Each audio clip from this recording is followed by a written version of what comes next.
है कि प्रोसेसर कैसे काम करता है, प्रोसेसर के अंदर कोर क्या होते हैं और quad core, dual core, octa core कैसे काम करते हैं, थ्रेडिंग करने से कोई भी चीज़ आगे क्यों बढ़ जाती है, और अभी जो प्रोसेसर में 7nm की टेक्नोलॉजी है ये क्या है, और मदरबोर्ड से कैसे इंटरफेस किया जाता है इनपुट और आउटपुट को, और सॉफ्टवेयर हार्डवेयर का एक कॉम्बिनेशन कैसे एक मदरबोर्ड बना देता है। देखिए जो डेस्कटॉप होता है ना, डेस्क के ऊपर रखा जाता है इसलिए उसे डेस्कटॉप कहते हैं, और एक गोद में रखा जाता है तो उसे क्या कहते हैं, लैपटॉप।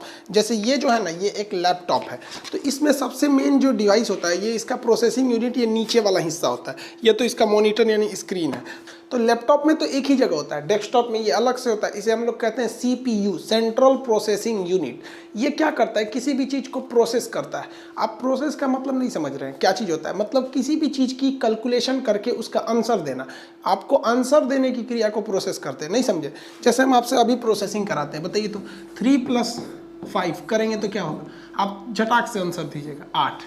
ये 8 कहाँ से आया, इसी को कहते हैं प्रोसेसिंग। कोई बात नहीं, अभी आपको समझ में आएगा प्रोसेसिंग क्या होता है। आप ये बताइए तो 8 में 2 का गुणा करेंगे तो तुरंत आपकी प्रोसेसिंग हो जाएगी 16। अभी आपको प्रोसेसिंग समझ में आ गया क्या होता है। इसको बताइए तो क्या होता है।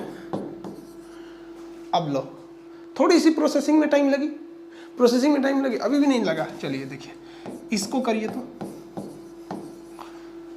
अब समझ में आ रहा है आपको प्रोसेसर कहाँ गया। अब इसी में और खतरनाक दे देंगे तभी तो प्रोसेसिंग होते रहेगा।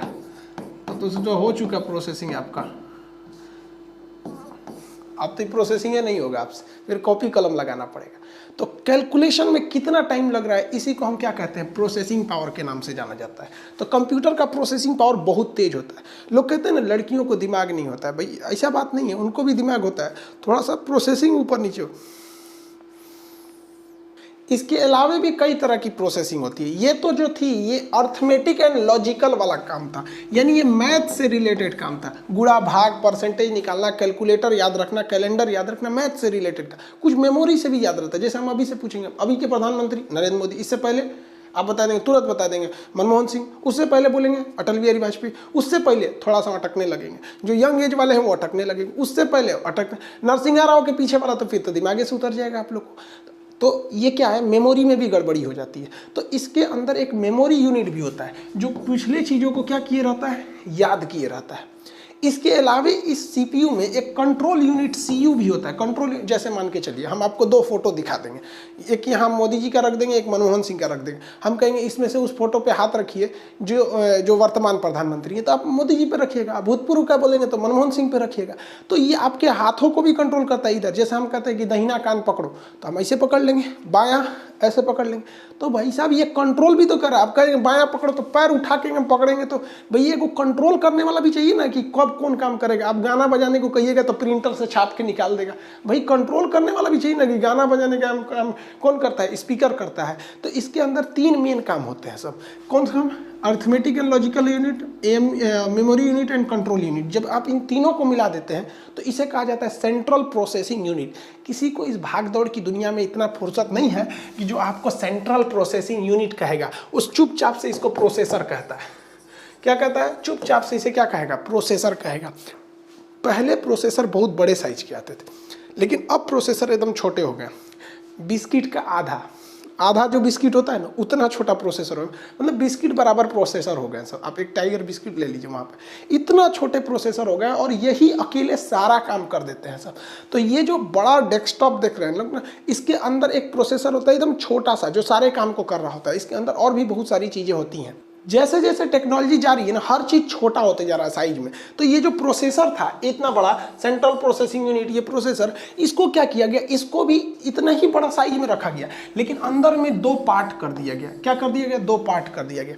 तो ये देखिए, ये तो है प्रोसेसर, ये बड़ा सा है प्रोसेसर। पहले एक ही रहता था, अब उसमें 2 पार्ट कर दिया गया। तो जब प्रोसेसर को आप सेम साइज रहते हुए अंदर से 2 पार्ट कर देते हैं ना, तो उन्हीं टुकड़ों को हम लोग कहते हैं कोर।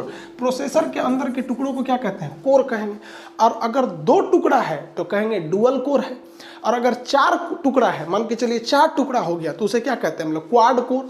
8 टुकड़े हैं तो उसे क्या कहते हैं, ऑक्टा कोर। जैसे ये क्वाड कोर है, अंदर है ऑक्टा कोर, बाहर से सब सेम दिखेगा। अगर हम आपको कोई प्रोसेसर दे दे जिसमें 2 टुकड़े हैं यानी डुअल कोर है, जिसमें 4 टुकड़े हैं क्वाड कोर है, जिसमें 8 टुकड़े हैं यानी ऑक्टा कोर है, बाहर से दे देंगे, अगर उस पर नहीं लिखा रहेगा ना तो आप बाहर से नहीं पता कर पाएंगे, वही होता है। तो फिर आप कहेंगे कि सर सेम साइज में 8 कोर घुसा दिया, किसी में 4 किसी में 2, ऐसा क्यों होता है? तो देखिए पहले 2 ही कोर अटते थे, लेकिन जैसे जैसे टेक्नोलॉजी गई ना, मशीनों को छोटा कर करके उतने ही एरिया में 4 को हटा दिया गया, फिर उतने ही एरिया में 8 को हटा दिया गया। ये टेक्नोलॉजी को कहते हैं नैनो टेक्नोलॉजी। क्या कहेंगे? Nano technology. जैसे ये इतना बड़ा प्रोसेसर है, ठीक है, जब इसमें डुअल कोर यूज होता था, एक ये कोर एक यू कोर, तो इसके अंदर लाखों की संख्या में ट्रांजिस्टर लगे होते हैं, तो उन ट्रांजिस्टरों के बीच की दूरी ज़्यादा रहती थी, लगभग 100, पहले बहुत सारे होते थे, सब हजार एनएम की दूरी रहती थी, नैनोमीटर। एनएम का मतलब क्या होता है? नैनोमीटर। तो दूरी रहती थी। बाद में क्या किया गया, इन दूरियों को कम किया गया, तो जो इतना ज़्यादा जगह लेके कर रहे थे ना, इसको इतने छोटे में हटा दिया गया। तो जब इतने छोटे में हटा दिया गया तो इतने में 4 ठो हट जाएगा, तो उसी चीज़ को कहते हैं नैनोमीटर। पहले बहुत बड़े होते थे, जैसे देखिए 843 नैनोमीटर है, धीरे धीरे घट के आ गए। अभी जो लेटेस्ट हम लोग के यहाँ घूम रहा है वो 7 नैनोमीटर का है, 7 nm का घूम रहा है। नहीं समझे? कोई बात नहीं, समझिए ध्यान से। जैसे हमारा जो स्वेटर है, इसमें एक धागा से दूसरे धागे के बीच की दूरी ज़्यादा है, आप इसे कह सकते हैं लगभग 20 नैनोमीटर यानी लगभग 20 nm का है। लेकिन अगर हम इसके अंदर शर्ट जो पहने हैं, शर्ट, उसकी धागों के बीच की दूरी बहुत कम है, हम उसे कह सकते हैं नहीं ये 5 nm की दूरी है। तो हम अगर केवल स्वेटर पहन लेंगे ना तो हमारा बदन झलकने लगेगा, तो लोग देख के पहचान जाते हैं स्वेटर खाली स्वेटरे पहना है। क्यों? क्योंकि इसके बीच में ज़्यादा दूरी है, ये लगभग 20 nm का है और हमारा शर्ट लगभग 5 nm का, एकदम करीब करीब सटे हुए हैं सर। तो जब कभी भी ट्रांजिस्टरों को करीब करीब सटा देते हैं तो उतनी ही दूरी में ज़्यादा कोर यानी ज़्यादा टुकड़े अट सकते हैं। अभी जो टेक्नोलॉजी आ रही है वर्तमान समय में वो 7 nm की है, आगे और होते जाएगा, 5 nm होगा, धीरे धीरे हर चीज़ तो बढ़ती जाती है। देखिए जितने ज़्यादा होगा, जितनी छोटा करिएगा उतना फास्ट वर्क करता है, उतना ही ज़्यादा फास्ट काम करता है। तो ये दिखने में लगता है इतना है, लेकिन बहुत बड़ी चीज़ होती है। जैसे यहाँ देखिए ये ओरिजिनली एक है प्रोसेसर, आपको लग रहा होगा इतना छोटा है, लेकिन अगर आप इसमें वर्क देखिएगा, इसके अंदर इंजीनियरिंग कितनी नैनो टेक्नोलॉजी है, तो आप देख के दंग रह जाएंगे भाई साहब कितना बड़ा है, कितने बड़े सर्किट को ये संभाल के रखा था।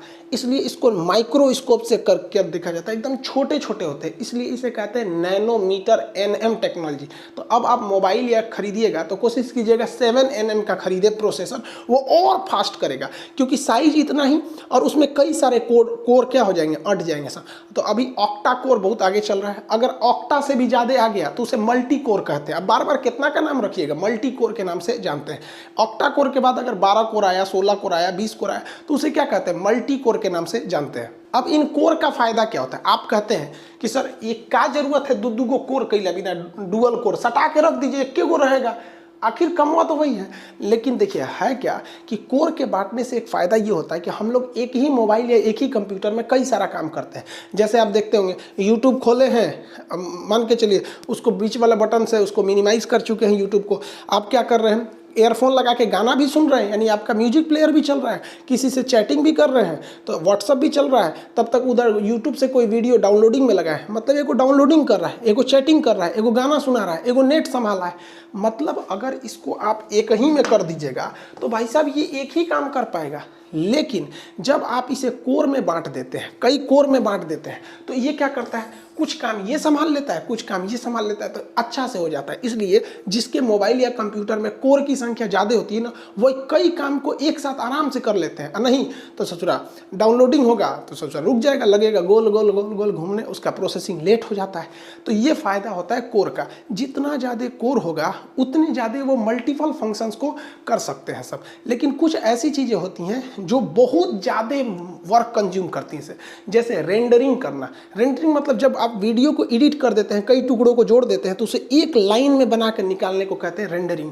तो जब रेंडर निकलता है किसी वीडियो का या ऑडियो का, तो उसमें बहुत ज़्यादा कंजम्पशन होता है, तो उस समय ये आपका 75 को कोर रहले भी कोई खास फायदा नहीं होता है, थोड़ी बहुत हिस्सा ही इसकी खाली रह पाती है। लेकिन आदमी की भूख कहाँ मिटने वाली है, इसने 2 डुअल कोर बनाया, क्या किया, डुअल कोर बनाया। लेकिन एक बात बताइए, मान के चलिए कि हम इसमें क्या कर रहे हैं, कोई गाना सुन रहे हैं तो ये सॉन्ग को संभाल लिया, इधर से हम लोग व्हाट्सअप चला रहे हैं और क्या चला रहे हैं, फेसबुक चला रहे हैं, FB चला रहे हैं। तो वैज्ञानिकों ने दिमाग लगाया, इंजीनियरों ने, कि भाई साहब इतना बड़ा कोर है, ये केवल व्हाट्सअप फेसबुक के लिए थोड़ी है। तो उन्होंने इसके लिए थ्रेडिंग टेक्नोलॉजी लाया। थ्रेडिंग टेक्नोलॉजी क्या कहती है कि इसको बिना बांटे इसमें हल्का डॉटेड बना दिया जाता है कि जब इन पर लोड कम पड़े तो ये ऑटोमेटिकली 2 पार्ट की तरह बिहेव करे। ये 2 पार्ट में रहती नहीं है, केवल बिहेव करने लगती हैं 2 पार्ट की तरह। तो उस टेक्नोलॉजी को कहते हैं थ्रेडिंग टेक्नोलॉजी। अब एक बात बताइए, ये जो कंप्यूटर है, ये प्रोसेसर है, ये तो पूरा का पूरा जो चौकोर बॉक्स दिख रहा है ये है प्रोसेसर, इसके अंदर 2 हिस्सा है तो ये डुअल कोर है। लेकिन अगर हम इसमें थ्रेडिंग कर देंगे तो थ्रेडिंग एक प्रोग्राम होता है जो इसमें सेट कर देंगे, तो ये अगर लोड कम पड़ेगा तो ये ऑटोमेटिक 2 भाग में बढ़ जाएगा। तो जब कभी भी हम किसी डुअल कोर प्रोसेसर को थ्रेडिंग कर देते हैं तो वो डबल हो जाता है। वो किस तरह बिहेव करने लगता है, 4 यानी क्वाड कोर की तरह बिहेव करने लगता है। तो आप कंप्यूटर या मोबाइल खरीदते समय इस चीज़ का ध्यान रखेंगे कि आप प्रोसेसर रखेंगे तगड़ा, उसके अंदर कोर भी होना चाहिए और कोर को थ्रेड भी होना चाहिए। जैसे आप मान के चलिए बिना थ्रेड वाला क्वाड कोर प्रोसेसर